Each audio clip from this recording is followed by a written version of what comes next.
जिनकी तुमने संपत्ति अधिग्रहण कर ली है, उनको आप समय पे न तिल तिलांजलि इत्यादि कुछ नहीं कर रहे हो, उनको भागवत कथा, रामायण, कन्या भोज इत्यादि कुछ नहीं सुना रहे हो, अमास पूर्णिमा उनको कथा नहीं सुना पा रहे हो, 10 रुपए की पूंजी वाला घर में इतना सा आटा की पनीजरी बना करके, 4 अठवाई सेक करके, थोड़ा दही, एक केले का पत्ता, सत्यनारायण कथा को बहुत बड़ी कथा है कि बहुत बड़ा वो है, 10 रुपए का खर्च है। आप वह कथा नहीं सुना पा रहे हो, पूर्वजों को एक उनके नाम से एक विप्र ब्राह्मण दुज के भोजन नहीं करा पा रहे हो और उनकी संपत्ति खा रहे लाखों की। ये तो किस्मत वाले हो कि 10 से 50 100 रुपया में सत्संग कथा हो जाती है। सत्य और बता दूं कि भागवत कराना सरल है, सत्यनारायण कथा में इतना पैसा लगता है, इतना पैसा लगता है, इतना पैसा लगता है कि तुम्हारे दादा परदादा भी नहीं करा पाएंगे सत्यनारायण कथा में। लेकिन ब्राह्मणों ने, दुजों ने, संतों ने, योगियों ने, महर्षियों ने, पूर्वजों ने देवताओं से प्रार्थना करके पनीजरी में भगवान विष्णु को मना लिया। महाराज सत्यनारायण कथा भागवत से ज्यादा बड़ा विधान है। ये लकड़हारे की कथा नहीं है। सही सत्यनारायण कथा में हम आपको बता रहे, एक दिन में आप कथा नहीं सुन पाओगे, लेकिन लकड़हारे की कथा सुनने से आपको ब्राह्मणों ने, दुजों ने, योगियों ने, पूर्वजों ने एक कहानी में बद्ध करके महात्म बता दिया है। महात्म कथा तो है ही नहीं है, कथा तो श्रीमद् भागवत कथा, श्री सत्यनारायण व्रत महात्म, महात्म है, कथा नहीं है। लेकिन हमारे गांव के बड़े बुजुर्गों ने सत्यनारायण का कथा शब्द दे करके पनीजरी में भगवान विष्णु को मना लिया।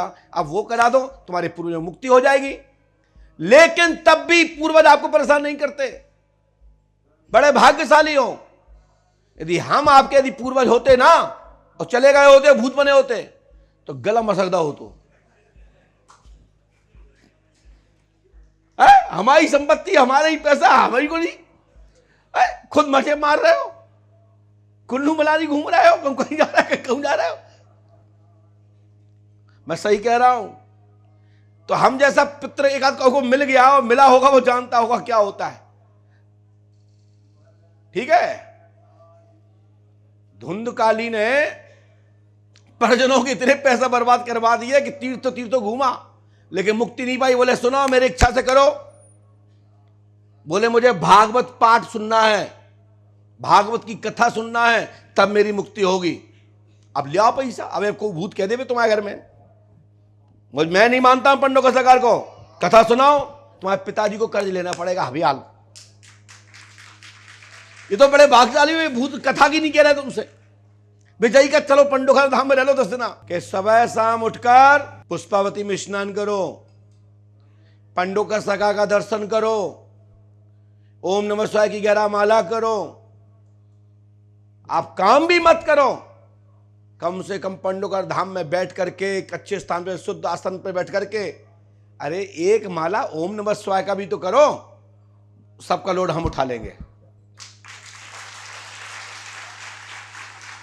लेकिन माला नहीं करना चाहते क्योंकि माला काटती है, माला काटती है। वाजपेयी जी 40 पढ़ लिया तो वो गाएगा, महाराज जी तुमने कही थी 11 40, हमने 51 40 करे, लेकिन मेरा काम नहीं हुआ। वो दिखाने के लिए पढ़ रहा है मात्र, कह सके महाराज आपने तो 5 कही, हमने तो 11 अमावस्या करी है, आपने तो 11 पाठ की, हमने तो 251 पाठ की है महाराज, मेरा काम नहीं हुआ। अरे भैया, जो ओरिजिनल कैमरा लगा है उसमें तो आपने कुछ भी नहीं किया, 11 तो तुम्हारे दिखावे में हो गया।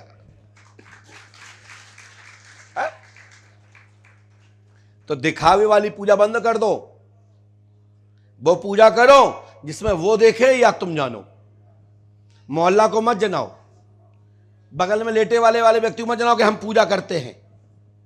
भगवान विष्णु से हमारी बात होती है, राम जी से बात होती है, पंडों को सकार जी से बात होती है, ये मत जनाओ, ये मत बताने के चक्कर में रहो। यदि किसी को बताना है तो कनेक्शन मन का वहां जोड़ दो, वहां सब चढ़ता जाएगा।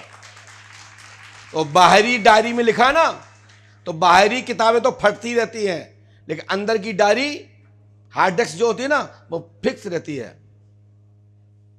आप अंदर की डायरी में नोट कराइए अपना नाम, परमात्मा के चरणों में अपना मस्तक लगाओ और उनको अपने हृदय में बैठा लो, तो हृदय रूपी डायरी में परमात्मा में आप बैठ जाएंगे। तब तब परमात्मा इस पृथ्वी पर आएंगे और जाएंगे, तब तब अंशों सहित अंशों के बीच आपका स्थान भी स्थापित रहेगा।